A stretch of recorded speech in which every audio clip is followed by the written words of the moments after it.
Hello, and welcome back to the Ever-Changing World podcast. I'm your host, Ava Zanetti, and like usual, I always say this is going to be a super exciting episode, and of course, I mean it every single time. Though this one is very exciting, it is definitely a shift in the content that I have had. I say that every episode as well. Though this is not going to be based off of articles or some sort of event that has taken place or something in the news. This is going to be based off of a book. Actually, two books that I have here by the same author. The book that I'll mainly be focusing on in this podcast episode is The Alchemist. You might have heard of this book. It's amazing. Though, I do want to do a pre-warning that this podcast episode will not be me reading the book. It's not going to be like an audio book. You do not have to read the book to listen to this. Truly, these types of books, if I ever do talk about books, probably don't need anything, any previous reading from it, because there really isn't any spoilers particularly. I mean, if you want to read the book and read it for yourself and get ideas for yourself before you listen to it, of course, by all means, go ahead. But this is more, this kind of podcast episode. I will explain the storyline. I'll explain how our main character goes through this journey, and really the lessons is what I'm going to be talking about, because this book is really all about the lessons, as well as Paulo Coelho is the author. His newest book, The Archer, is another book I will be talking about in this podcast episode. Again, I'll not be reading it word for word, though I will take out passages, but I really just want to talk about the way they go through life. Really, The Alchemist and The Archer both derive lessons for your life, how to lead your life, how to live your life, and both of them can make you learn so much. So that's what I really want to talk about. I want to talk about ways you can lead your life, ways you can transform your life and go on your life's path or your personal legend, as I talk about it in The Alchemist. So I really want to talk about that. So it won't be reading the book. It won't be like an audio book, an audible book, whatever you want to call it. It'll be talking about the life lessons in it.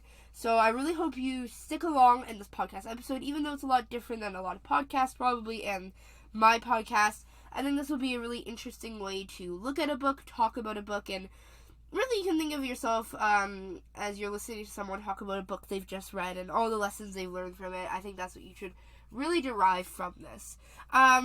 As a little bit of an update on last week, if you listened to the podcast episode, if you didn't, I was very sick last week. Pretty much the whole week I was wiped out. I couldn't run, and then I just started working out on the weekend. I am feeling much better. As you hear by my voice, I can talk clearly, so you will not have to worry about that. So I am in good health.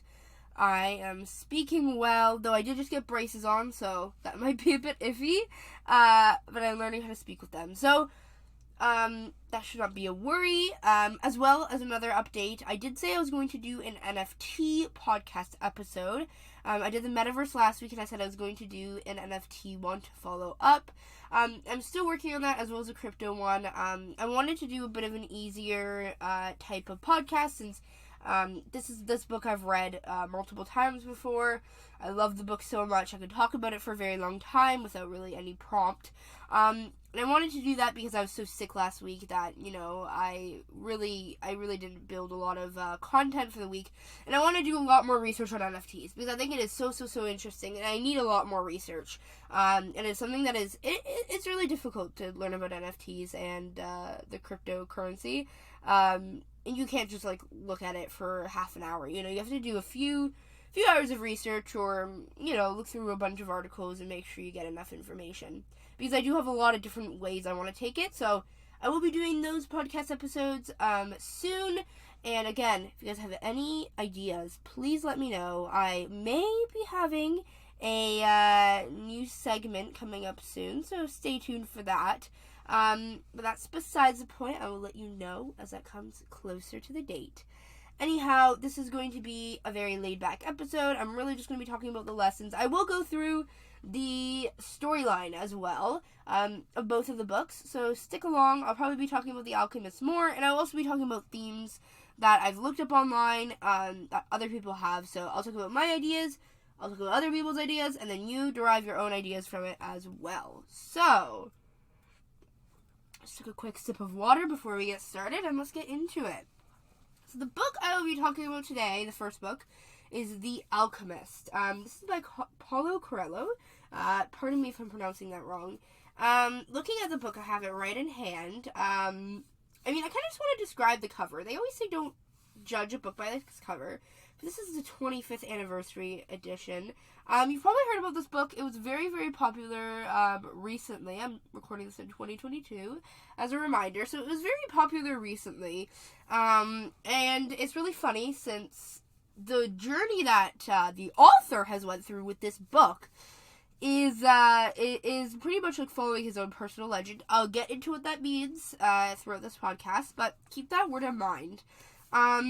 So, this book, the way it became famous was actually very similar to the story itself. So I think that is a really interesting thing to think about. I will mention kind of that idea behind it once we get through the book.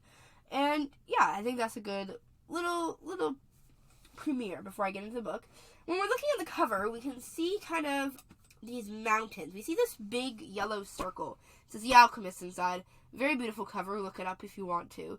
And it has this big yellow circle, and it has mountains and rivers, and then it has this very beautiful type of drawing with like diamonds and dots kind of almost shooting out of it. And then there's pyramids at the bottom, and then there's two hawks in the sky. Pyramids in the bottom, two hawks in the sky. I say hawks because that does come up in the book. But I guess at first glance you could say it's just like a bird or a falcon. So keep that in mind. Keep those imagery in mind. And then I also want to read the back of the book. Again, beautiful, beautiful, beautiful covering. If I ever write a book, I definitely need to get this artist on my list. And it has this kind of crescent moon shape. And inside that crescent moon shape, or in the dark part of it, it says a quote. And I want to read this quote because this quote is going to preface the book. It says, "To realize one's destiny is a person's only obligation." Again, to realize one's destiny is a person's only obligation. Keep that in mind while I read that book. There's a reason why it's there. Okay, so let's get into the book. I think I'm going to go this chapter by chapter, and I'm going to I'm not going to read it, obviously. I have a bunch of notes in here, and it's looking quite crazy. A bunch of purple marker in my book. So it might take me a moment to read my writing, but I will go through kind of each chapter, each part that I think is important while I flip through. Again, this is me very casual, so bear with me. Okay, so this is the prologue first we have. I'm not going to read the foreword because obviously that's just talking about the author's journey. But the prologue is only like a page and a half. And to preface again, this book was originally written in Spanish, so it is based in Spain, or a little bit of it is based in Spain. So this part was translated. Okay, so this prologue is talking about the Alchemist. So the Alchemist is the title of the book. So you're like, okay, we have the Alchemist. This is our main character. So anyways, he picks up this book and he goes through the pages. He flips through them, and it is a story about Narcissus. This is the Greek story. You guys have probably heard about it. It is where the term narcissism derives from. When someone's narcissistic, they're very egocentric. They only focus on themselves. That whole bit. So, let me see. I think it just describes it describes the story. So I'll go through the story as well because I think it's very interesting how the author started out with this story. And when we go through the book, we realize it doesn't really have anything to do with the story, though I think it really does. It doesn't directly have an impact on the storyline, though I do think it is a lesson, and it's ingrained in there for a reason. An author writes everything for a reason, and I think there is a reason for this. So I'll go through the story. Pretty much, so basically in this prologue it says, the Alchemist knew the story, of course, and basically, it was, the Narcissus was this little man who not little man, a young man, as I meant to say. He knelt beside the river, and he was so in love with his complexion that he fell in and drowned. He couldn't see the beauty of the river. He found the beauty in himself and drowned. And he was so enthralled with himself. That's what he did. Oh, and yes, I need to mention this. At the spot where he fell, a flower was born, which was called the Narcissus. So that's where that flower comes from, that idea of the flower. And that's the story. So, the interesting part about this book that this alchemist picked up was not how the author ended the book. It did not end with the flower. So, pretty much what happens is that when Narcissus died, the goddess of the force appeared and found the lake. And it had been freshwater, but now had been a lake of salty tears. So, my little note here on the side was that the salt water was a reminder of Narcissus, which you can gain from it. Salt and, salt is bitter. It can't really have life in it, or not as much life. The different animals that were in it can't live in there anymore. You can think that Narcissus almost infected the water with himself, with his enthrallment of himself. He almost dirtied the water, since all the animals that were living in the water can't live there anymore because they only live in fresh water.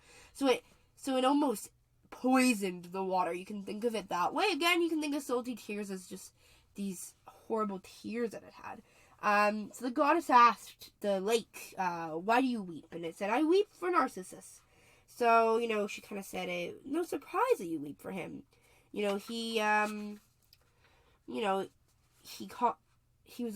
alone, so you can contemplate his beauty close at hand. So, I'll read the sentence particularly. He said, it is no surprise that you weep for Narcissus, they said, for though we always pursued him in the forest, you alone could contemplate his beauty close at hand. And so, this goddess is almost saying, you were lucky to see Narcissus. You were lucky to have seen him and have seen his beauty. We were all wanting to see him, and you saw him. It is, of course, beautiful. But it says, then the lake said, but Narcissus was beautiful? I didn't know that. And, the goddess said, well, who better than you to know that? You saw him firsthand. We didn't see him firsthand. And, it was you. He contemplated himself on your banks. Like, he looked at you. You were the one that could see his beauty.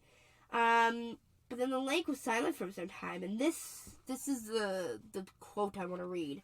I weep for Narcissus, but I never noticed that Narcissus was beautiful. I weep, because each time he knelt beside my banks, I could see, in the depths of his eyes, my own beauty reflected.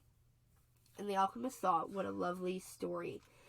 So, this whole sentence is very ironic, since Narcissus was the one that was narcissistic and contemplated his own beauty and died because of that. But now, the lake was also doing the same thing. The lake was looking into Narcissus's eyes, and he could see the lake's its own self-beauty in it, and it cried when Narcissus left, because the lake couldn't see its beauty anymore. And I love how he began this book, and as you can tell, I'm very passionate about this, because I just thought this was such a beautiful, beautiful way to begin the story, and a beautiful ending to the Narcissus story as well. And my little note here again, I'll say, I have little notes in here, and it says, the lake and Narcissus only looked at themselves and, never saw each other's beauty. It's almost like they were infected of narcissism, quite literally. And this whole idea of irony of, Narcissus dying in the lake, and looking into the eyes.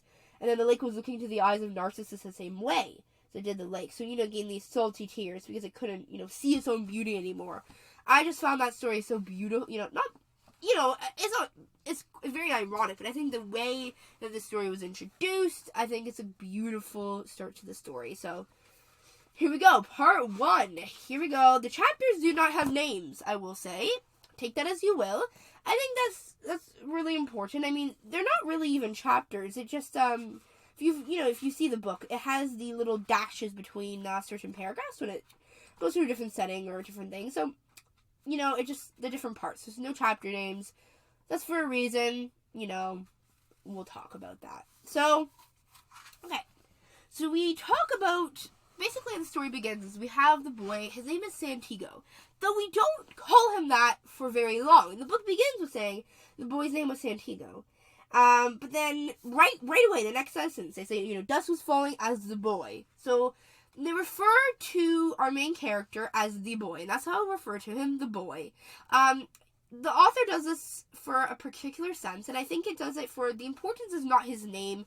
The importance is his journey. It's what he has done. It is not what name is attached to him. We do not need to know his name. We just need to know his journey. So that idea has, translated through the book, and that is why he kept, the boy idea through it. He talks about the boy in this way, and he keeps that going throughout. So I want you to keep that in mind as I go through this book. So basically, he has a bunch of sheep. He is a shepherd. And, I want to make sure I got the right place. He is in Spain, and he is an Andalusian shepherd boy. So he is in Spain, and we begin the story with that he was at this abandoned church, and this roof had fallen long time ago, and, it says, this enormous saccharum had grown on the spot where the sacristy once stood, so he decided to spend the night there, and he let the sheep enter through the gate and kind of sleep there the night. So he lay down, and he was using a book that he had, that he was using as a pillow. And the idea of books translate a lot through this book. Quite, a little ironic there, that sentence. But this idea of books and learning translates. And Santiago never really, the boy, I'll call him, never really learns from this book. And we'll get to that. I mean, that storyline transforms. So, little joke here. He told us that he needs to start reading thicker books as they last longer and were more comfortable pillows. So, it was still dark when he awoke, and he could see the stars through the half-destroyed window. So, the whole idea here is that he had the same dream. So he had this dream in his head when he slept. And he had the same dream that night as a week ago. And again, he had awakened before it ended. So this idea of dreams, again, transforms through the book. He dreamed of something. And he kind of thinks of this dream, and it's a reoccurring dream. So he's had it multiple times. He's seen this dream before, but he keeps waking up in the same spot. That is something that we can have kind of always seen. So he mentions how the sheep kind of control his life. So, the sentence here is, they're so used to me that they know my schedule. But then he thought about it for a moment. He said, no.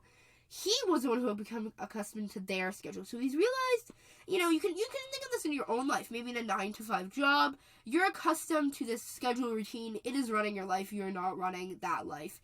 A 9-to-5 job will always be there. They will always go by the same schedule. You have to adapt to that. So that is what he's saying. He's saying, you know what? I'm accustomed to their schedule.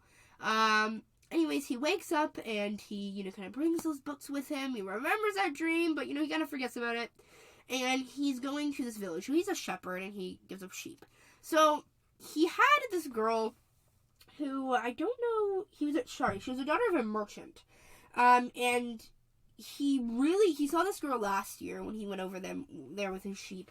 And he really wanted to speak with this girl. He was so in love with her, is what he thought he was in love with her. And so enthralled with her. So, he goes, and he wants to go see her. So pretty much that, so the merchant, the idea that why he met this girl in the first place was that the merchant always demanded that the sheep be sheared in his presence so he would not be cheated, and all of this. So, anyways, kind of skipping past this part, it's a little mundane here. He really loved the merchant's daughter, and he kind of spoke of, his life traveling. So he always wanted to travel, and he speaks of his life traveling. So she is also very bored of her everyday life. She doesn't hear anything. She doesn't hear of travel. She doesn't travel anywhere. She stays in the village. And he loves telling her about everything. So, the girl, was kind of confused. Like, she's like, you can read? And he's like, of course I can. I learned in school. And then, she says, well, if you know how to read, why are you just a shepherd? This is our first encounter of, life choices. She's kind of judging him. She's saying, well, you're educated. Why the hell are you, a shepherd, So, a boring shepherd that travels with his sheep, a lonely shepherd. who, isn't really worth much. Why are you doing that? And kind of even my little sentence here is, everyone judges everyone else's lives and decisions. So, he kind of thought, the girl will never understand why I became a shepherd. He wanted to move, and that was his dream, and this girl could not understand that. So, but he did feel something. He said, he wanted to live in this one place forever with this girl. So, he really thought he loved this girl, and he wanted to be there. And that was the idea of that part. So now he's excited. He wants to go there again. So he made sure his sheep got to the direction of the sun. And this sentence that I highlighted here is, they never have to make any decisions, he thought. Maybe that's why they always stay close to me. So he's talking about the sheep. And again, there's so many different ideas in this book, and that's why I love it so much, and that's why I love talking about it. The sheep are, you've always heard the expression, don't be a sheep. Rather maybe be a shepherd. Maybe that idea is quite literal in a sense in this book. But, being a sheep is kind of following the crowd, following the herd, doing what everyone else says. And he's saying, these sheep, they don't have to make any decisions, but you know what, that's why they need me. So I'm their leader, and these sheep don't make any decisions. You know what, maybe you can be envious of the sheep, because the sheep don't have to make any decisions. But then you realize they don't have to make any decisions. They aren't running their lives. They are just kind of going with whatever authority figure is telling them what to do. So it's the idea of the sheep and all of that. So pretty much in this, the idea, he talks about the idea of the life of the sheep and the shepherd. So, the sheep don't need a purpose. They don't have responsibilities. And, maybe that is why people are jealous of these types of animals. That is the sentence I wrote. And, it really is that idea that the sheep don't need this purpose, right? Like, as humans, we need purpose, and maybe the sheep don't. Maybe that's why we want to be like the sheep. Well, truly, if you think about it, you don't want to be like the sheep, because the sheep don't have purpose in their lives except to follow you or follow an authority figure.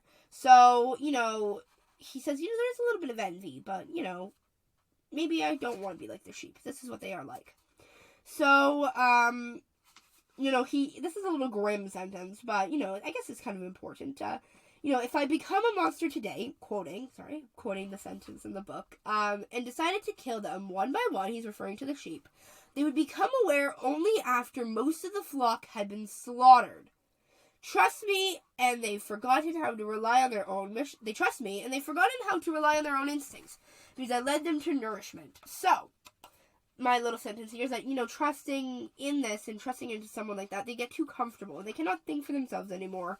And they can never be, this idea that you can never truly be comfortable in life. You don't want to be comfortable in life, because without your instincts and without being able to do so, you're not going to truly be able to live and be on edge and make decisions on your own.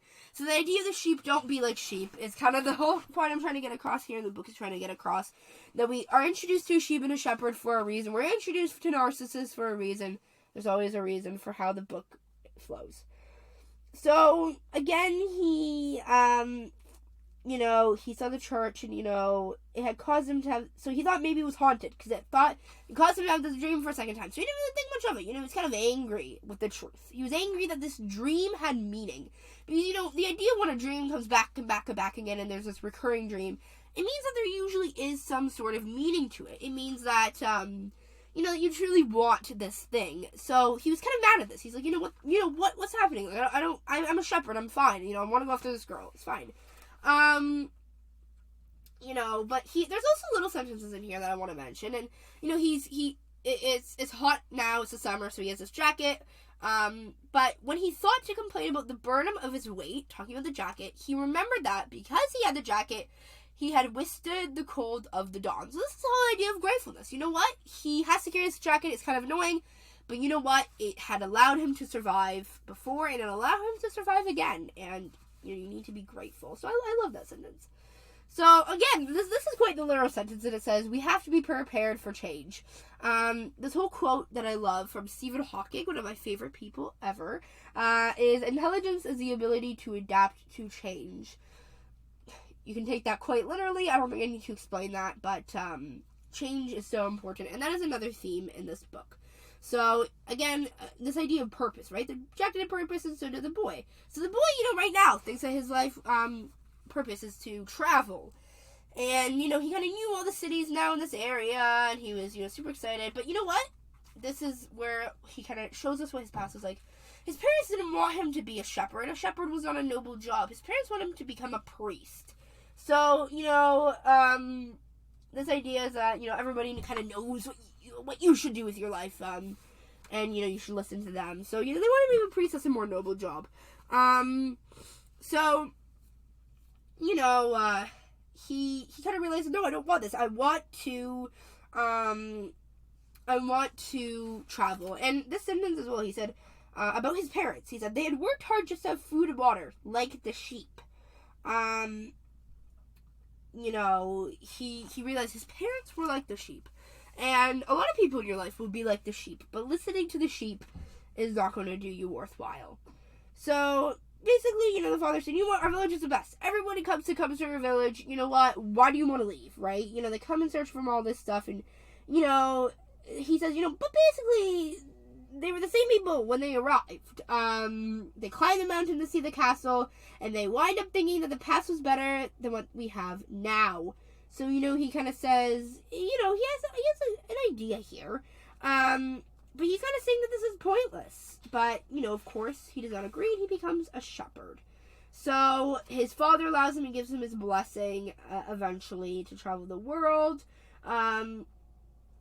Even though his father wanted to stop it, and all of this. So, this idea is that, the father really wanted to do the same. He's trying to convince him to fail almost, because, here he says, the father kind of saw that, what my son is doing right now, I could have done, and this is heart-wrenching for him. He realizes, I could have done this. I could have been my son, and I could have traveled the world, but I didn't. So, there's that whole sentence. I think it's super important. So, sometimes parents or other people are so jealous about what you're being able to do, and want to do what you're doing, but they didn't, and they get jealous, and they might want to hear you, so you have to really think about yourself. But, right now, he's like, I'm so happy, I can live out my dream. He's super happy, and he's like, you know what, this is great. And this was his idea. He says, it's a possibility of having a dream come true that makes life interesting. And this theme kind of transpires a little bit, but, we realize that it's not just that, it's achieving the dream that is also super important, and it's a journey along the way, and this whole book is truly a journey. I'm almost half an hour in. I'm going to do a little check-in here, and I am 12 pages in the book. So, I might not get to the archer, I don't believe I will, but we'll see how it goes, and I'll try and speed this up, because I do have a lot of notes, because I really do love this book. So, again, he was talking about the sheep, have a life of purpose, and don't have a life of purpose, and they really only have to survive. But he said, you know what, maybe we are all that way. And he's like, you know what, he's kind of giving up on these dreams. But, he was remembering this dream after that, it's a possibility of having a dream come true that makes life interesting sentence. He says, he remembered that there was an old woman who would interpret dreams. So he says, you know what, let's go. And this is kind of our first step after the dreams. Remember the dream that he had? Now he is going to see the gypsy woman. This is who it is. They talk to her as a gypsy woman. So that is how I'm going to refer her as.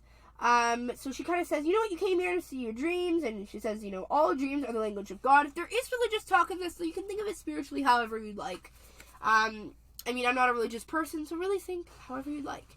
And, she says, when he speaks in our language, I can interpret what he has to say. So basically she says, you know what, I can do this. She says, I'm gonna have to charge you, of course. The whole idea that gypsies, like to charge people and all of that. I won't get into that, obviously, but a little bit of that, very smart. And, the boy thought, what, another trick, this woman was tricking me, but whatever. He decided, he says, a shepherd always takes his chances with wolves and with drought. And that is what makes a shepherd's life exciting. So taking risks. He's like, I'm going to take this risk. And this idea of always taking risks is so important. So he was talking and talking. And basically, in hindsight, he was saying that, that he was with the sheep. And suddenly, this figure, this child, transported him to the Egyptian pyramids. And what the child had said, it said, if you've come here, you will find a hidden treasure. And just as she was about to show me the exact location, I woke up both times. So basically, his dream is telling him, go to the Egyptian pyramids, you'll find treasure. And the woman was silent, and she said, I'm not going to charge you anything, but I want 1/10 of that treasure when you find it. And the boy laughed, like, what the heck? What the heck? He was like, what, like, I can save money now. You know what? This dream isn't gonna happen. And he says, well, interpret it. And whatever. He swore that he'd give her the 1/10, which is quite funny in hindsight. But this interpretation says, you know what? You need to go to the pyramids. He's like, this is ridiculous. And he's like, don't waste my time. And she said, I told you that this dream was difficult. It's the simple things in life that are most extraordinary. Only wise men are able to understand them. I'm going to read that again, because there's a lot to take in.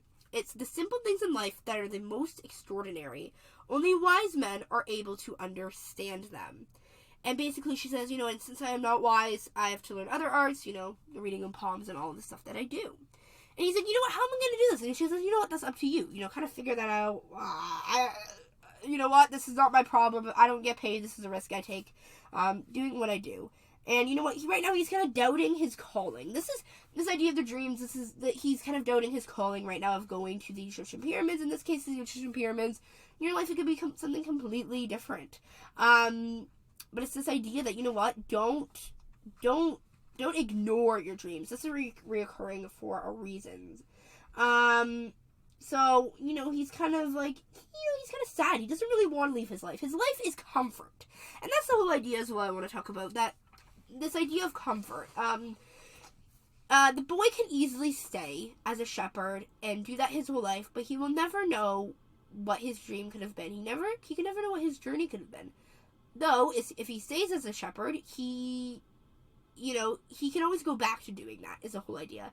Comfort is really hindering anybody's success, because if you are staying in your comfort zone and staying into what you want in this one thing forever, you are never going to succeed and blossom as you should. So I want to keep that in mind. And this other sentence, there's so many sentences that are super popular in this book, but I do want to mention some of them. He says, like, we see people every day, they're kind of part of our lives, and then they want the person to change. So if it isn't what others want them to be, the other people become angry. So basically what he's saying is, people want you to do what they want you to do. This sentence perfectly encapsulates it. He says, everybody seems to have a clear idea of how other people should lead their lives, but none about his or her own. So everybody thinks, what, I know how you should live your life. I know how I should live my life, but, I don't know how to live my life, is basically the idea, is that I can tell you all I want how to live your life, but I cannot tell myself how to live my life. And you realize that there's something wrong with that person if they don't even know how to lead their own lives. If you are leading your own life truly and fully, you will not care about anyone else's life, and will not care enough to tell them what to do. Think about that if anybody is ever telling you what to do in your life. It's really true. So, now he's kind of stuck. He's like, what should I do? So basically there was this old man that showed up with, this bottle, and he's asking him to sip for a bottle of wine.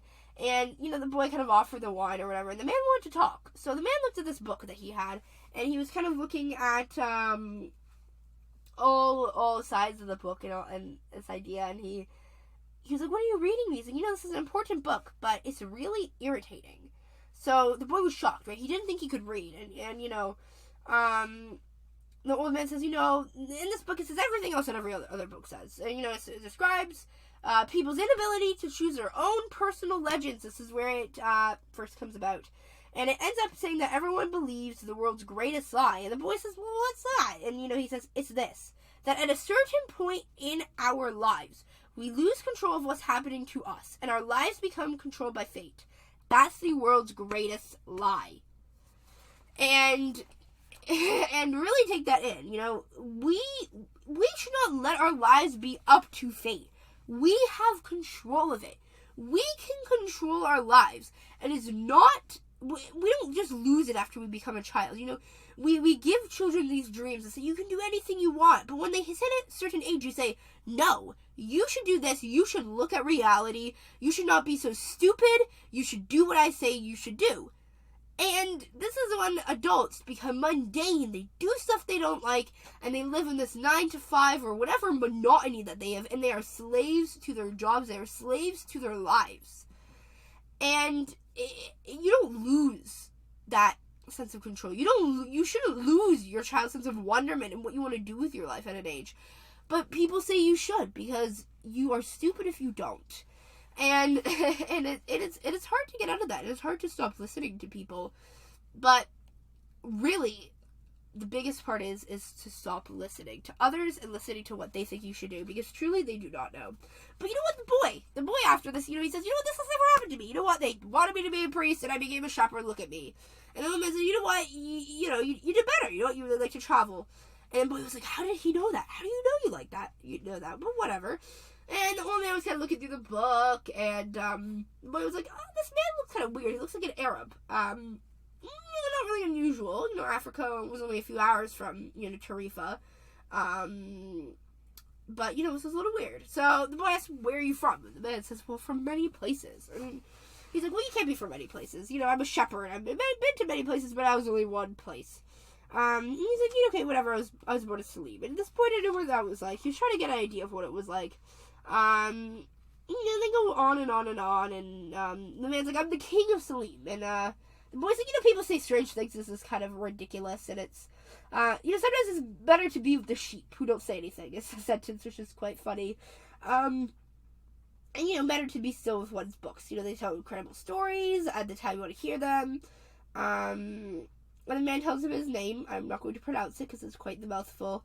And the man's like, how many sheep do you have? And the boy's, says enough. He was so annoyed about this. And he was like, whatever, I know you want to see more about my life. And, and the man's like, I can't help you if you feel like you've got enough sheep. And he's like, what are you talking about? Like, this is getting annoying. And the boy's like, just give me my book. I have to go. And the woman said, well, give me 1/10 of your sheep, and I'll tell you how to find the hidden treasure. And the boy was like, what? You know about my dream? And this whole idea is, why did the king, who is this king? And I'm going to keep reading, because I want this to build up. So, pretty much he was like, you know what, whatever, he's probably a gypsy, this is kind of annoying, and, he was super annoyed. And the man was still saying, I'm the king of Salim. And he's like, why are you talking to me then? And the man says, for several reasons. And the most important is that you've succeeded in discovering your personal legend. You've succeeded in discovering your personal legend. I might as well say what the personal legend is. You can obviously probably guess it. It's really your life's goal, your life's dream, your life's mission. That's what the personal legend is. And, he's like, what is this? And the man says, well, he says it right here. It's what you have always wanted to accomplish. Everyone, when they are young, knows what their personal legend is. At that point in their lives, everything is clear and everything is possible. They are not afraid to dream and to yearn for everything that they would like to see happen to them in their lives. But as time passes, a mysterious force begins to convince them that it will be impossible for them to realize their personal legend. And the boy was like, this doesn't really make sense, whatever. What is this mysterious force? This man says, it's a force that appears to be a negative, but actually shows you how to realize your personal legend. It prepares your spirit and your will, because there is one great truth on this planet. Whoever you are, or whatever it is that you do, when you really want something, it's because that desire originated in the soul of the universe. It's your mission on Earth. So, he's like, whatever. This guy's like, even when you travel, be a daughter of a textile merchant, he said, yes, or even search for treasure. The soul of the world, which is where we first get this term, is nourished by people's happiness. and but unhappiness, envy, and jealousy. To realize one personal legend is a person's only real obligation. All things are one. We get this idea of all things are one at the beginning of the story. Don't worry, guys. I'll go quicker on this. I'm only on page 24. I feel like I can talk about this for hours and hours, so this might go a bit longer than an hour. Just warning you, I probably will. Anyway, so, my little note here is that, to follow your personal legend is what will bring you happiness. It is possible, even if society says it's not. So, that idea that when you want something, all the universe conspires in helping you achieve it. So the universe is on your side. So, the man now says, the king, he says, why do you have these sheep? And he says, I like to travel. And then the old man, pointed to a baker standing in the shop in the window corner of the plaza. He said, you know what, this man wanted to travel too, but he decided to have a bakery, put some money aside. When he grows old, he go to Africa. He never realized that people are capable at any time in their lives of doing what they dreamed. So, this whole idea is that, it doesn't matter where you are when you are. You can always realize your dream, your childlike dream. Doesn't matter if it's childlike in a sense, in quotations as I'm saying, because childlike is not a thing. Your dreams are your dreams.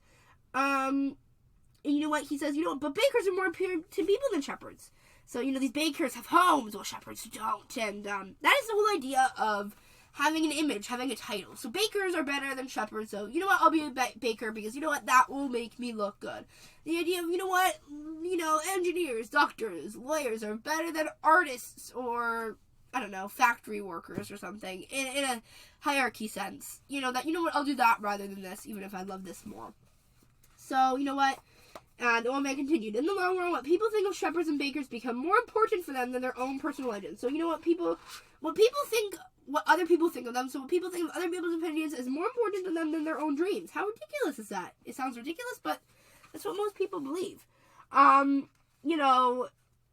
It's that whole idea that don't look at the title, look at what you want.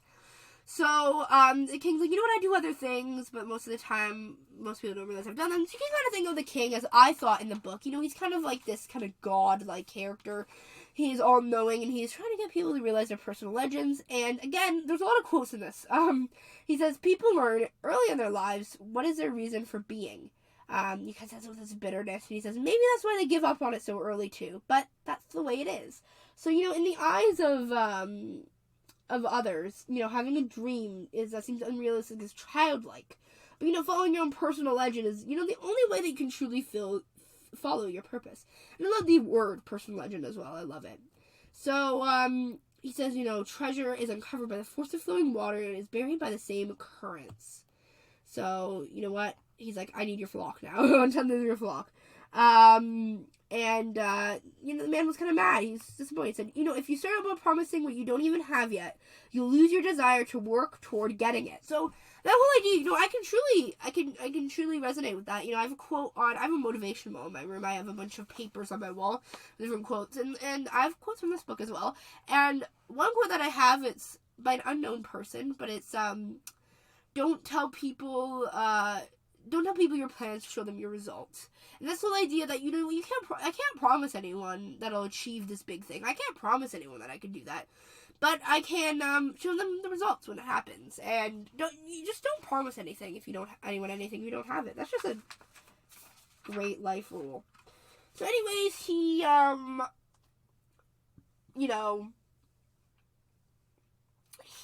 was kind of like, okay, I'm gonna give you that. So he was reading the book. He was like, I can't even read this.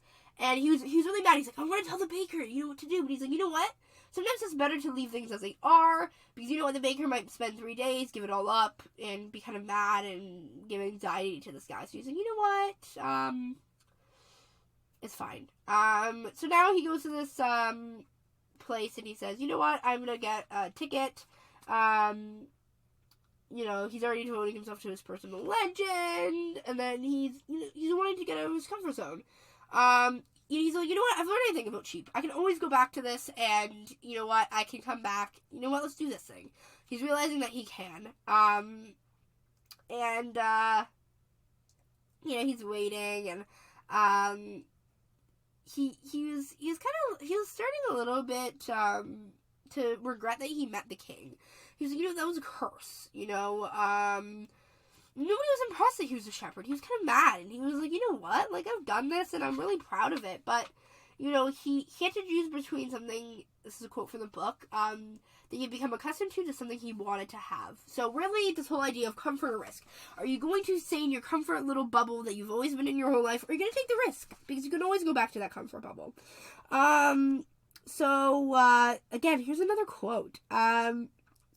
And, kind of this idea of, when every day is the same for someone, and when each day is the same as the next, it's because people fail to recognize the good things that happen in their lives every day that the sun rises. So this whole idea of gratitude, you know what? Recognize that you should be grateful for even just waking up today. Yes, this is taking me a lot longer to get through the book than I thought it would. I'm going to try and speed through this a little bit faster. Because again, I'm only on page 30. I need to speed this up. So I'm gonna do a little bit of a quicker overview as much as I can. But I think the beginning steps are very important because some of the stuff I can kind of skip over. Though there is so much packed in this book. So I will say I recommend go read the book because there's so much packed in here. I can go on literal hours. So anyways, he's like, you know what, I can do this. I can go to the pyramids. There's nothing to hold him back but himself. And, only you yourself can get yourself to their dreams. So, now, he met the old man, he gave him one tenth, and then he gave the other tenth to the 9 out of 10. Oh my gosh. 9 out of 10, 90% of the flock to his friend. He's like, oh my gosh, like he took it. And the old man said, you know what, it's called the principle of favorability. When you play your cards the first time, you're sure to win, beginner's luck. And the guy's like, why is that? The boy's like, why is that? Because there's a force that wants you to realize your personal legend. It whence your appetite with a taste of success. So you know what? He says you need to follow your omens.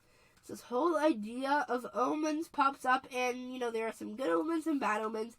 And he sees this butterfly, I believe, and he's like, you know what? I see it. But he also, this man gives him Urim and Thummim. I think you're pronouncing that right. And it's black signifies yes, white signifies no, and these are kind of helping you to signify your omens, but also just try and make your own decisions. This is the only way you can go on. This whole idea that God will leave you these omens to let you know you're going in the right path, and you just need to trust yourself. This whole idea of trust that you're making the right decisions. So now the boy would put the stones in the pouch, and now he would follow his own. He would follow these omens. So he would follow his own intuition, the idea of intuition. So he tells him this story, and maybe I'll, the story is that the shopkeeper, you know what, I don't know if I want to go through this story, because it is quite long, and I might talk about it for a while. I'll skip over the story, because I've talked lots and lots about different stories in this book, and the time has crept past me. Sometimes I am struggling to get to the hour mark, but this time I am struggling to get through the book. So basically, I'll do a quick overview of the story. So this guy goes to the king, and the king says, you know what, hold a spoon with this, I think it was oil in it, and go around my beautiful castle. He was the wisest man. And the boy, or the man, whoever this is, he just looks at the spoon, and he only it returned in 2 hours. So he says, don't let this spill. So he continued going around, and he's like, he only looked at the spoon. After 2 hours, the man was like, did you see all these beautiful things in my garden? And the guy's like, no. And then he's, I haven't seen anything. And then he said, quick, you know what? Go look at my world. Go see my beautiful things. And he said, okay, but what happened to the oil? After 2 hours again. And then, he said, the oil's gone. I don't know. And he kind of says, the wisest of wise men said, the secret of happiness is to see all the marvels of the world and never to forget the drops of oil on the spoon. So, kind of follow your personal legend, but don't forget the task at hand. Be able to juggle it all. I think that is a very beautiful story. So go ahead and read it if you want a better telling of it. So again, this idea of the sheep, all they want is food and water, whatever, but you know what? The gods should not have desires because they don't have personal legends. That is what the king has said, so you know what? I don't need it. I'm going to help you. So you know what? Sorry, I need to preface that. So, the king was kind of sad because he was like, I'll never be able to, be able to see the boy again and see if he'd done what he'd done. But you know what? Like, even the gods have these egos that they want to be filled. You know, he's like, you know what?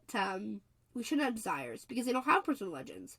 But he really wanted this boy to be successful. And looking at the skies, a little bit ashamed, the king says, I know it's the vanity of vanities, as you said, my lord, but an old king sometimes has to take some pride in himself. So he's like, I'm a little bit proud of myself.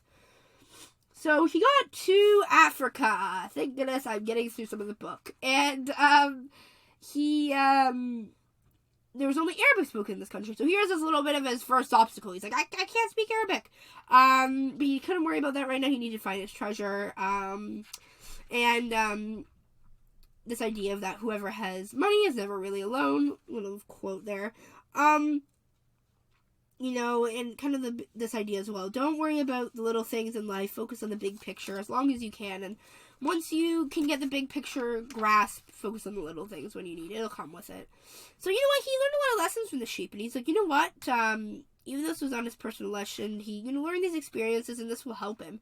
So, you know what? Even if you haven't followed your personal legend or what you want to do right away, experiences are so important. And that is really the importance of a personal legend. So, you know, this other quote, if God leads the sheep so well, he will also lead a man, he thought, and that made him feel better. So, he was thinking about the omens, and, this guy kind of comes up, and he was, but the boy, remember, don't offer something you don't have. So, basically, this whole idea is that, this man steals. He steals all of the boy's money, and, well, okay, so he goes out of the shop, goes out of the bar with this man, and I'm really kind of glossing over the story here, but he saw this beautiful, beautiful sword. He said this is the most beautiful sword he'd ever seen. So I really wanted to think about the sword and the symbolism of it, because that's when he lost the thief, and the thief ran away his money. I like this idea of instant gratification, this gratification towards this beautiful sword and how beautiful this is, and he lost what was on mind, and he lost what was needed. But that's a lesson in and of itself. Not to look at those swords. So, you know, he's kind of feeling sorry for himself, that his life had changed so suddenly and drastically. So now, you know, all his money's gone, and he's, like, feeling so bad. He's like, you know, how could this happen to me? He was so sad, he wanted to cry. He never even wept in front of his own sheep, and you know what? He did cry. That night, he cried, and he's like, he wept, because God was so unfair. He's like, you know, this is how he repays me after going after my dream. He repays me in this way. You know what? Like, how can he do this? So now he has all this self-doubt. He's like, you know what else was my sheep? I was happy. I made everyone else happy, but now I'm sad and I'm alone. And he's having all this self-doubt and this jealousy. You know what? If I just would have done what I was comfortable with, you know what? And this idea that, you know what, even if your journey, even if it feels like it's not worth it, and that, you know what, like, I should be rewarded. I should all of this. You shouldn't. No one, I love saying this, no one in this world deserves anything. You have to work towards it. Keep that in mind through your life. But you know what? He found the book, and he found the two stones, and he looked at them, and he was like, you know what? I'm relieved. He's like, you know what? I can't give up on my dreams. And this quote, I'm like everybody else. I see the world in terms of what I would like to see happen, not what actually does. I love that. I love that. I love that. Keep that in mind, guys. Don't think of the world as an outside perspective, I think, is one of the most important things. So now he knew what he wanted, and he's like, you know what, is this king's lesson still with me? And the stones say yes, and he's like, you know what, he's like, am I going to find my treasure? And then both of the stones fell out of his pouch, so he's like, you know what, and you learn how to recognize these omens and follow them, and he's like, you know what, this is an omen I need to keep going. So, he learned that, you know, he really did consider mending this hole, because, you know what, they will fall through when they needed to, and this will be an omen if they needed to. And, you know, he learned that there were certain things that one shouldn't ask about, so he would flee from his own personal legend. So, you know what, he's like, I will make my own decisions, I do not need them. So now he is confident, he is ready to tackle the world, even though he just got robbed. He's like, you know what, I'm an adventurer looking for treasure. So he was woken up, he was in the middle of a market, by the way, and he was kind of looking around looking for sheep, and then he was like, oh shoot, I'm not with my sheep anymore. But you know what, he's confident, he's ready. So, you know what, he finds this candy merchant, and he gives him candy, but he said, he saw that this candy merchant was going after his own personal legend. He says here, this candy merchant isn't making candy so they can travel or marry shopkeeper's daughter. He's doing it because it's what he wants to do. So, he realized that he could kind of do the same thing as the old man is that he can sense whether a person was near or far from his personal intelligence just by looking at them. And it was easy. It was very easy to see. And he saw that this shopkeeper, you know what, even though giving out candy is a very, very humble job and nothing to really boast about in terms of society, he loved what he did, and that's what he went after.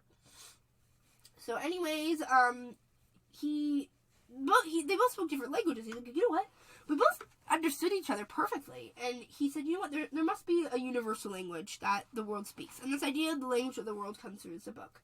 That's where it is introduced. So, he goes, you know what, I gotta get out of my comfort zone. Now we transform to, the old man, he remembers that the old man said, all things are one. Now we see a crystal merchant. We transform to a different person. He had this place for 30 years. It was too late. He says, too late to change anything. There's barely any customers anymore, whatever. I'm just gonna be sad and die. He always had the dream of going to Mecca. He's a very religious person. This was his life dream. So whatever, he was kind of annoyed. Everything was the same, but now this boy shows up.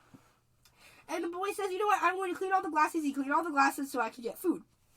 And the boy is our boy, the shepherd. And, the man's like, you know what, you didn't really need to clean up, thank you. You know what, you can work for me. This is good omen. So, the shepherd's like, you know what, everybody really talks about omens, but no one really knows what they're saying. Just as many realized he didn't realize he was speaking a language without words to my sheep. Keep those ideas in mind. And the merchant's like, you know what, you don't work for me. And eventually he says, you know what, I will do it.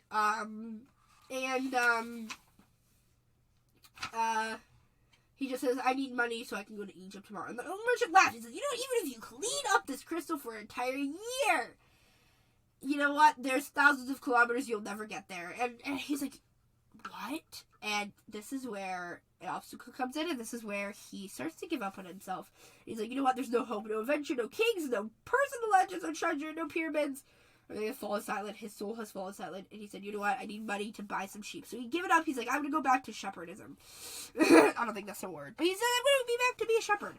Now we go to part 2. So now he is at the crystal merchant shop. This is the idea of the 9-to-5 hustle. He gave up on his dreams. He's at the crystal shop. Just so he can go back to what he used to do. So, kind of skimming through this part. I think this part I'm going to skim through mostly. Because it's, well, I think it's important. But I've gone through a minimal amount of pages in a longer amount of time than I should have. And the man was like, you know what, Martin doesn't really improvise. You're really helping here. He's like, you know what, there's an omen, all of this, all of that. Now this treasure's just a painful memory. And, the crystal merchant's like, you know what, you can build a pyramid in your yard. And he said, you know what, I don't like change. The merchant says, I don't like change, obviously. He's like, you are like Hassan, the rich merchant. If he makes me buying the mistake, it doesn't affect him much. But we have to live with our mistakes. Okay, really think about that. Because he says, this rich guy, he doesn't have to live with his mistakes. But really think, why is he rich then? Because he learns that, you learn from your mistakes and you know what that inhibit you. Anyways, the boy talks about beginner's luck a little bit. And he talks about Mecca and how he wants to go to Mecca, the crystal merchant. But he says, you know what? He says, it's the thought of Mecca that keeps me alive. To face these days. It's the thought that keeps me alive. But you know what? He says, I'm afraid it'll all be disappointment. So this is the whole idea of that, like, when people have these dreams, they're afraid that if they achieve the dream, their life doesn't move on anymore, which is not the truth. It's all about the journey, not about the destination. And even when you complete the destination, now you can live your life however you'd like. I mean, you can just keep living your life however you'd like. You can always go back to that comfort zone. So, he was all of that. So anyways, he was making a bunch of money, and he kind of forgot about the, lessons, and he remembered the old king, though. He said, you must always know what it is that you want, and, you know what? The boy was proud of himself. I know how to be in a crystal shop. And he had this brilliant idea of selling tea, the bottom of the hill, and the merchant was very hesitant at first, because he's like, you know what? Like, I don't I don't want to sell tea at the thing. It's going to change my life. We're going to get too much business almost. And the boy's like, I think this would be a good idea. Whatever, they do so. Okay, now there's this word, maktub, that is super important in the book. It is translated to, it is written. Keep that in mind, it is written. Anyways, they change up the shop. The crystal merchant finally opens up. And this idea of maktub, that everything in life is written, everything is written by the same hand. So, he was now putting around money, putting aside money. He's like, I can go back to Spain, yay! But then he keeps remembering the king, and he says, the king says, never stop dreaming, follow the omens. And he's like, I'm gonna go back to what I did before. But then he realized that the Chiba taught him something more important. That there was a language in the world that everyone understood. A language that the boy had used throughout the time. He was trying to improve things at the shop and all of this. And he had conquered this place. Now he realized, I can conquer the world. And the king never talked to him about this crazy journey, but he realized that maybe the king was lying to me. Maybe I should just make the smart choice and buy a bigger flock. But then he kind of remembered the candy seller and remembered the king, and he's like, all these people had these people that really followed their personal legends. They were touched by the king, but they followed the personal legend, but they never met him. So he kind of kept remembering this personal legend, and the crystal merchant kind of tells him before he left, the boy says, I'm gonna go back to my flock, and all of this. And the crystal shepherd says, I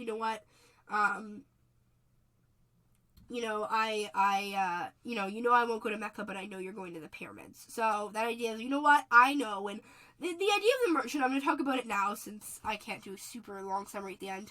The idea of the merchant is that, as the weakest character, the one that didn't go after his dreams, his personal legend wasn't fulfilled, and he was miserable and sad, and he was truly the weakest character because of that. And that idea of not following your personal legend will make you sad, so you might as well go after it, because at least you can die trying. But he was also, the boy was thinking, maybe it's better to be like this man. But as he held, the Urim and Thummim, he's like, Thummim, he's like, maybe by omen, I was brought here and to realize this is what I need to go after. And he remembers the king saying, I'm always nearby when someone's trying to go after the personal legend. So now we're introduced to a new character. Okay, we are, we're getting pretty far. We're doing pretty well. This might take another 15-20 minutes. So bear with me. It's a great book, trust me.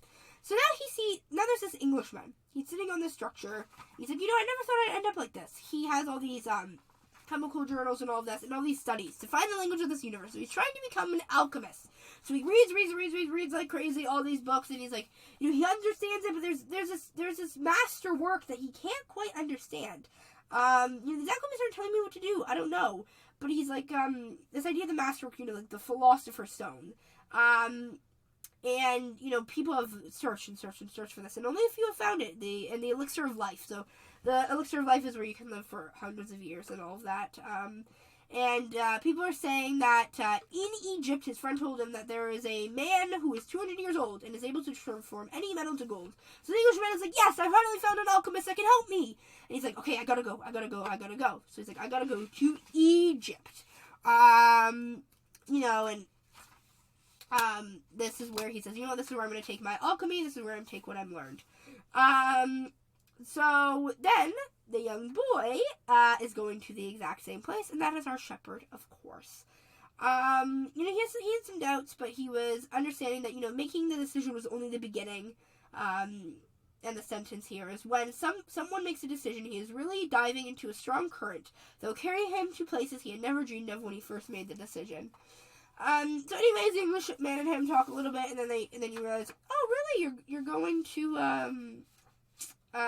Egypt or whatever, and he's like, yeah, and he says, oh, you saw a king, and it's like, wow, and, of course, the Englishman believes him since he's a shepherd, wants to be an alchemist and all of this, and he's like, The boy was like, how do you know about omens? He was very interested in the Englishman. And then the Englishman was like, everything in life is an omen. There's this universal language, but he's like, I don't know how to understand this universal language, and I'm going to find an alchemist. And the boy's like, I don't even know what alchemy is, so he kind of goes over his head. So now they go part of the caravan, and he now has all these people that he's going to transform through the desert. So, he says the desert is this capricious lady, sometimes drives men crazy. So there's a bunch of people and a bunch of camels and all of this, and they are ready to go through the desert. This has been a long journey for our boy, it's taken a while.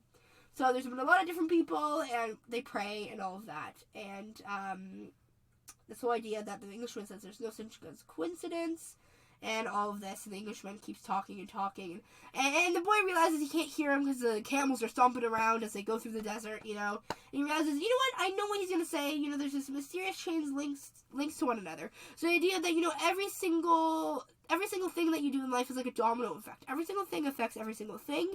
It helps you get to your personal legend. And, he's like, there's this mysterious link, where I'm a shepherd, and then this recurring dream, and then I see this gypsy, and I'm in Africa, and a fake king, and robbed, and a crystal merchant, and now I'm here. And, this idea that as one gets closer to his personal legend, the more the personal legend becomes true to reason. So, the boy observed a lot of the desert, this whole idea. So he observed that, the desert was very quiet. Everyone didn't really talk to each other, and it's very huge. So my idea here was that the desert was a kind of a really descriptor of the journey. That it's usually a harsh, quiet vastness.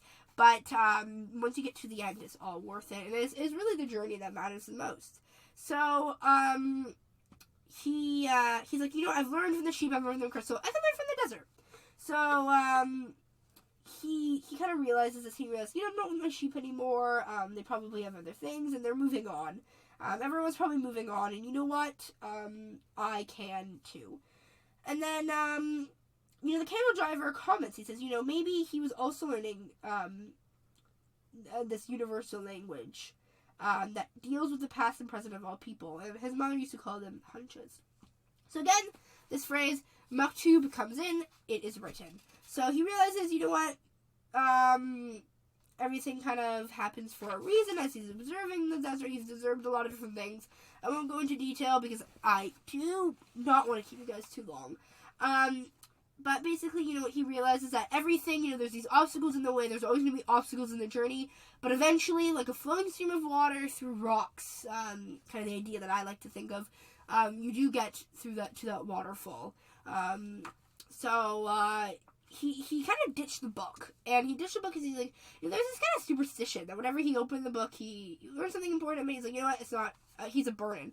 But when we remember at the beginning of the book, the king did say, this is ridiculous. It's talking about how people can't achieve their personal legends. So, he kind of realized, this book is not worth it. And it's true. That idea of that book, he ditched his idea of thinking that this personal legend isn't worth it, is gone in the desert, and that is big symbolism right there. So, I'm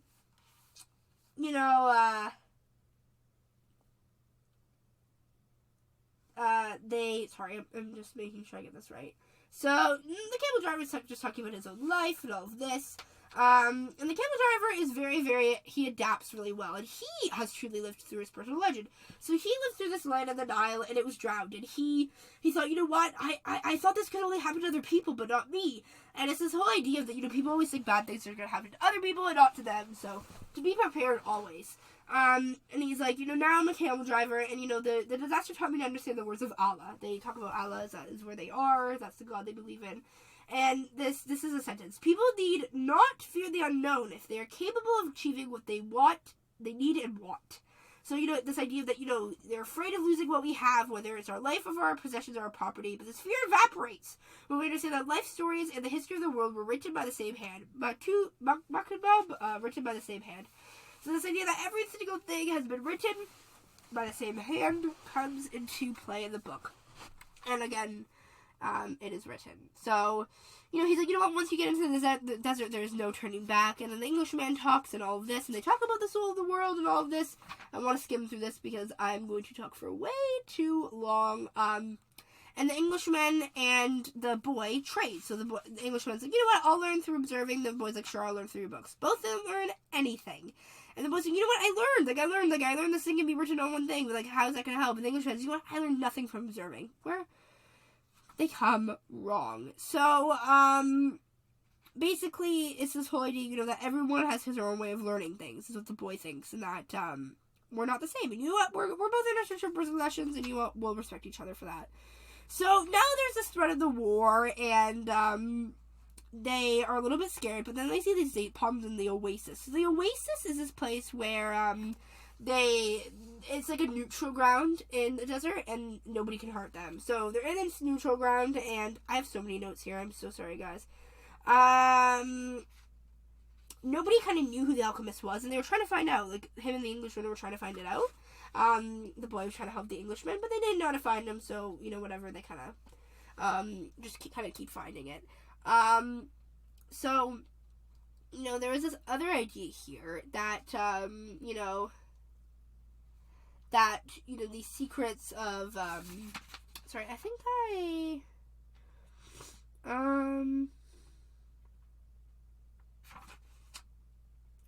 let me see. This idea of the language of the world again, that everything kind of speaks in this language of the world. So, you know, the Englishman still really wants to be with the Alchemist and all of this, and the Englishman had a gun, which was a little bit surprising. I remember writing that in my notes. And it was just kind of the symbol of the gun and trust, of the kind of aggression and peace. No, I won't go into that, because we don't have enough time to get into that little tidbit. So, the boy is thinking about his treasure, you know, in this dream. He's like, I'm almost there, you know, I gotta get this. This is the last bit of persistence and courage. And, you know, they were trying to ask someone to find the Alchemist, and he was kind of sad. He was like, you know, he can't find it. But then, everyone's like, you're looking for witch doctors. Like, what are you talking about? So anyways, they're seeing, this man must be a very powerful one. So, he now found this woman named Fatima, and Fatima is the love of his life. He said, you know what, this is love, the soul of the world is now composed to me. So he is in love with this girl at the Oasis, the boy. So, you know what, he says, I have found love, everything has come to find this love. So, you know what, I'm not going to look too much at the quotes of this part, because I am running out of time here. But I do want to say, basically at the end here, to wrap things up. I mean, this part's really interesting, but I don't want to go too long. He's like, you know what, I've been, you know, I've really, you know, love, let me see.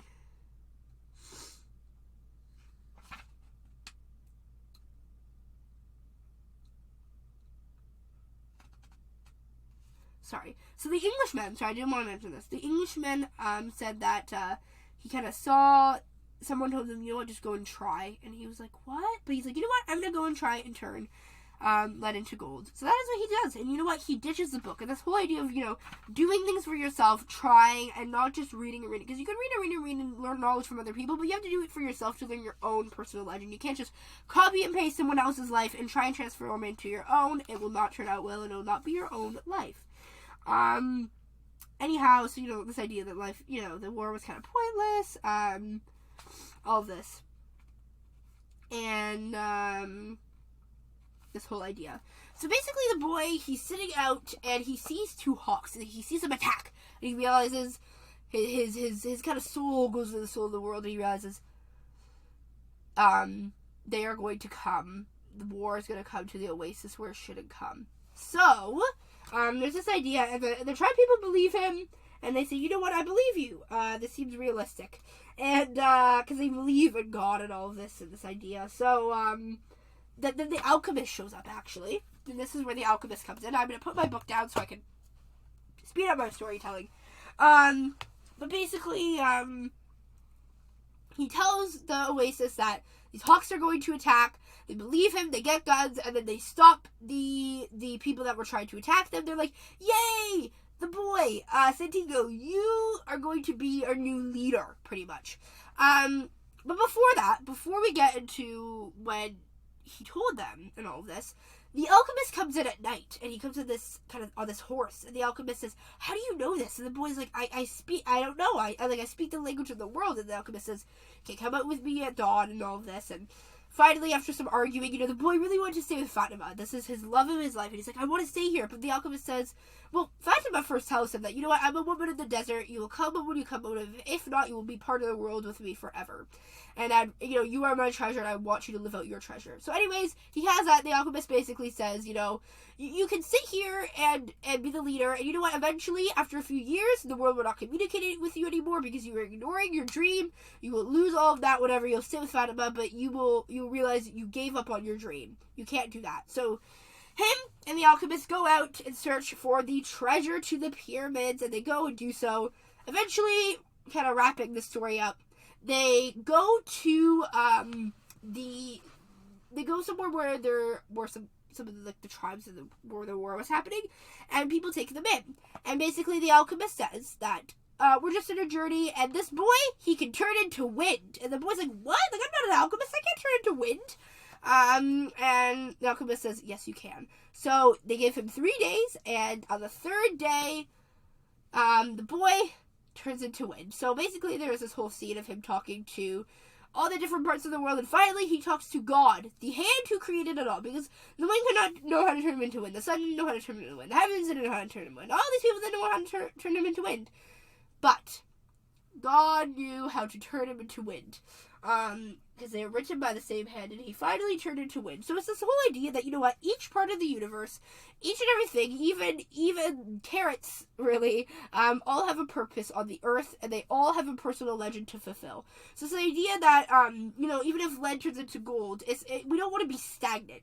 We don't want to just stay and not evolve. It's the idea that lead shouldn't just be its purpose to be lead. It should turn into gold, because eventually all will become one, and if we are all pursuing our personal legends and going after these big dreams, we all do that, we all fulfill our only obligation on this earth again, to realize one's destiny. It's a person's only obligation, on the back of the alchemist. That we can truly be one, in the hand of God, it can all be realized, as we are all one. We are all written by the same hand.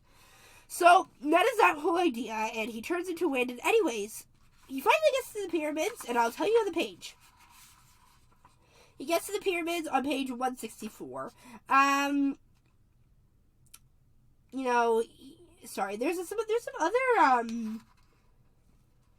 There's some other really, really good quotes in here, but I don't really want to go into that, because, again, I'm over time. But, on page 164, he finally gets to the pyramids of Egypt, and mind you, there is only 171 pages, including the little epilogue. So, keep that in mind, and I'll mention that in the end. So remember, the alchemist told him, where your treasure is, there will also be your heart. And his heart was also speaking of other things. There's also this idea of your heart and going after what your heart says. Because, your heart will try and tell you, but the heart is also fearful. The heart is fearful, you won't do it. So sometimes it'll quiet down, but you really have to listen to your heart, because your heart will truly tell you what you need. His heart told him, be aware of the place where you are brought to tears. That's where I am. So whenever he gets to the pyramids, and then he cries, as he sees how beautiful the pyramids are. And, after all, he realized, I can go back to Fatima. He's got here. I don't need to prove myself to anyone. I've done it.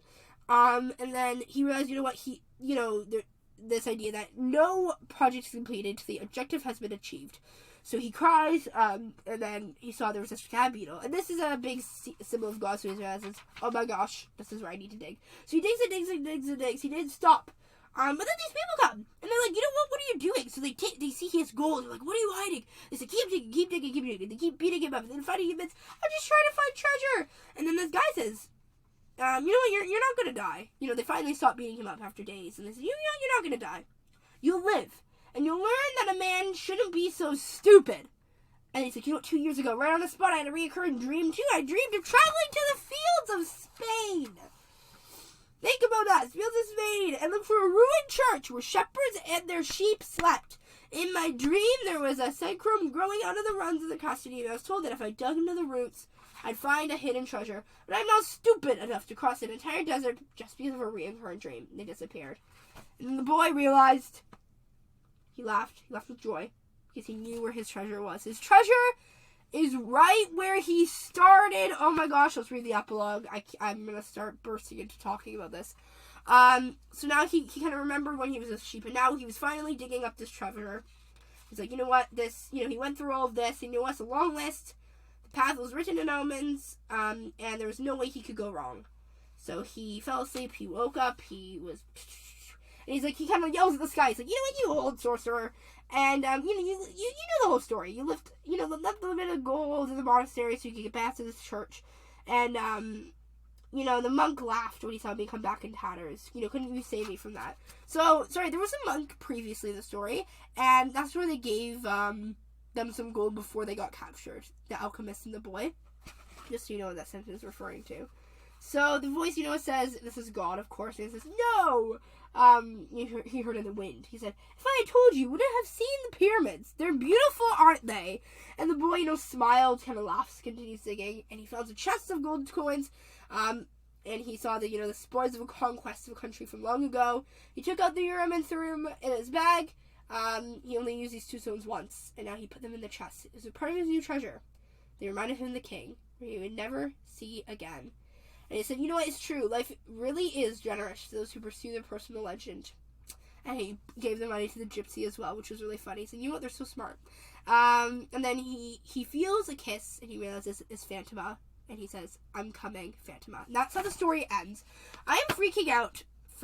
This book is insane. I didn't even go through all the details. There were so many more quotes. There was probably 30 more quotes I wanted to go in detail through, but I went way over time, almost half an hour over time. I'm going to do a quick 5 to 10 minute summary, and then go read the book yourself. There's so much to encapsulate. If you want me to read The Archer, it's a lot of a shorter book, though I can probably talk about it for hours too. Let me know. So this whole idea of the book, really, truly, the big theme is that it's about the journey to your personal legend, not the destination. That is why they talk about the journey all the way back from him being a shepherd, all the way to him finally now realizing his personal legend, finally getting the gold. They did that in every single one of the pages except for the last 6. Only 6 of that was him getting the treasure. And even that, it was really on page 170 he opened up the treasure box. So it was really only 1 page. And this whole idea that, it's the journey, not the destination. It's all the experiences that you learn. It's everything that you learn to your destination. And finally, you know what your destination should be? It should be all those experiences encapsulated into one. The part that gets me is that the very beginning of the book, where his reoccurring dream was, he was where the treasure was right there the whole time. That's the whole idea that, the treasure was right under him, quite literally, the whole time. At the very beginning. But it was a whole journey, all the experiences that truly led him to his personal legend and truly led him to his truth. That is what the book is about. The book is about personal legends. It's about love. It's about the language of the world. It's about being written by one hand. It's about the masterwork. It's about fear. Fear stops us from doing what we want. But what it truly is, it's about life. This book is about life. And it's about realizing your life into one personal legend or multiple. And truly, it's one in the book, but truly living out your life in this sense. So I could go through this book so much more into so much more detail. There's probably more quotes that I want to go through. I'm going to look up Alchemist quotes to make sure I'm not leaving you with anything that should be left with. Since we have gone over time, if you stuck with me this long, you should deserve maybe another quote. So again, the whole idea that every single person plays a central role was also in the book. There are a lot of quotes in this book. Yeah, so this whole idea that there is only one way to learn is through action. Everything you need to know, you have learned through your journey. So that is a beautiful quote from the book. I think I got the main ones. Oh, this is the quote that I forgot to tell you about the heart. So he's talking about the heart, and my heart is afraid that it will have to suffer, the boy told the alchemist one night as they looked up to the moonless sky. Tell your heart that the fear of suffering is worse than the suffering itself. Sorry, I didn't want to go through this. So, it's the anticipation of suffering. If you anticipate suffering, you're going to suffer twice. Because if you anticipate that you're going to die, you're going to die twice. If you anticipate you're going to hurt your leg, you're going to hurt your leg twice. So don't do it. Don't fear. Fear is what really inhabilitates us in this idea of comfort. Fear and staying in our comfort zones. It's not that. You need to go fearlessly to your life, to your true life's destination. And even if it's right where you laid, where you had the reoccurring dream, it was truly about the journey rather than the destination. Guys, I really hope you enjoyed this book. I'm quite literally in this bio just going to link the books. Buy the book. Read the book. Read all Paulo Coelho's books. I love his storytelling. I love his writing. He's an amazing author, an amazing writer, an amazing man. Quite funny because his personal legend, it took 30 years for the book to become popular. So that's why the idea of it took him so long as well to get to his personal legend, but he finally did. And I love that. It is such a beautiful way to encapsulate both ends of the tide. And not read the Archer, though it was similar, so I recommend both books, to be quite honest. I could talk about The Alchemist much more. I'm sorry if I left you guys with any loose ends. There might be a few quotes I missed that I love, but I think I got the majority of it. I went 30 minutes over time, but I hope you guys enjoyed. Please go read the book. Listen to this podcast, and when you read the book, really think about what you're reading and read it once and then highlight it. I love highlighting, and I love really thinking about the book, and talk to yourself about it, or just listen to this and pretend you're talking to me about it. I'll talk about this all day. I really hope you enjoyed this book. If you want more podcast episodes about me talking about books like this, I will only do books that are more philosophy life-based, since I don't really want to talk about science-based stuff. I do that anyways. So if you want something more based on this idea of, personal legends, please let me know. I love this book. Go read it. Go buy it. The link will be in my bio. I want to thank you guys all so much for listening to this. I hope you really enjoyed. Again, to wrap this up, I hope you guys have learned through all these lessons. I hope you take these with you through your life and forever. And, guys, thank you so much for listening. Please check out my socials. My Instagram for the podcast is ever.changingworld. Again, ever.changingworld. Twitter is everchangingwor. Everchangingwor. Don't update the Twitter much. Go check out the Instagram, though. The website is shows.acast.com/ever-changing-world. You probably are using that right now, so there you go. And again, thank you so much for listening. Tune in next week, and please follow along to stay updated, and on all the uploads, through the podcast. Come in and listen next week. We'll see what I'm talking about next. Who knows? It's always something new every week. Hope you guys enjoyed this, and please learn the lessons of The Alchemist.